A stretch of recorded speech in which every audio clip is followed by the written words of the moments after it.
Superfast news, आवाज जनसामान्यांचा। सकल बंजारा सामाजिक कार्यकृती समिती यवतमाळ तर्फे जिल्हाधिकारी यांना निवेदन। सविस्तर वृत्त असे की आज दिनांक 7/8/2026 रोजी दुपारी सिंपलताई राठोड यांच्या अध्यक्षते खाली पालकमंत्री व जिल्हाधिकारी यवतमाळ यांना निवेदन देण्यात आले। यवतमाळ जिल्ह्यातील शेतकऱ्यांना बोगस बियाणे देऊन आर्थिक नुकसान झाले असून त्या शेतकऱ्यांना दुबार पेरणी करावी लागली आहे। यामुळे शेतकरी बांधवांचे खूप मोठ्या प्रमाणात आर्थिक नुकसान झाले आहे। तरी शासनाने अशा बोगस बियाणे उपलब्ध करून देणाऱ्या कंपन्यांवर कारवाई करण्यात यावी आणि नुकसान झालेल्या शेतकऱ्यांना आर्थिक मदत करावी।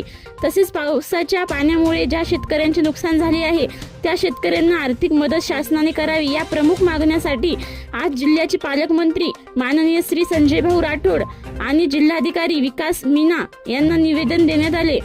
आजच्या निवेदनासाठी सकल बंजारा सामाजिक कार्यकृती समिती यवतमाळच्या अध्यक्षा एडीव्ही सिंपलताई राठोड यांचे खूप मोठे योगदान असून त्यांच्या समवेत निर्मलाताई आडे, ममताताई जाधव, विद्याताई राठोड, पुष्पाताई राठोड, रेखाताई चौहान, श्री रमेश भाऊ पवार कारभारी, बाबूसिंग भाऊ जाधव, जयसिंग रामावत, सुभाष भाऊ जाधव, जिनकर भाऊ राठोड, हंसराज राठोड, राहुल राठोड, गोपाल राठोड या सर्वांच्या उपस्थितीत निवेदन देण्यात आले।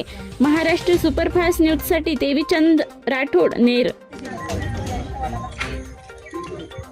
जय सेवालाल। मी सिंपलताई राठोड, बंजारा रणरागी महिला कृती समितीच्या वतीने आम्ही सर्व भगिनी आज इथे कलेक्टर साहेबांना निवेदन देण्यासाठी आलेलो आहोत। त्यासोबतच इथे पालकमंत्री सुद्धा आम्हाला भेटलेले आहेत आणि त्यांच्याजवळ सुद्धा हे निवेदन दिलेलं आहे।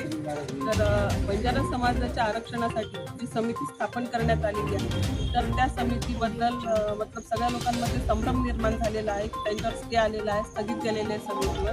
तर हा संभ्रम दूर करण्यासाठी आम्ही आज इथे माहितीचा अधिकार टाकून कलेक्टर साहेबांना निवेदन देऊन मुख्यमंत्र्यांपर्यंत आणि जी कृती समिती स्थापन करण्यात आलेली आहे तर त्यांना पण आम्ही हे निवेदन पाठवावं म्हणून विनंती केलेली आहे। या माध्यमातून समितीचं काम कुठपर्यंत आलेलं आहे, किती जिल्हा दौरे झालेले आहेत, क्षेत्रीय पाहणी झालेली आहे, ऐतिहासिक आणि शासकीय पुरावे काय मिळालेले आहेत, त्यानंतर कोणत्या तज्ञांचा सल्ला घेऊन समिती काम करून राहिलेली आहे। तर याविषयी सर्व माहिती मिळावी आम्हाला आणि आमच्या समाजात जो संभ्रम निर्माण झालेला आहे तर तो संभ्रम दूर व्हावा यासाठी आज आम्ही इथे निवेदन दिलेलं आहे। धन्यवाद।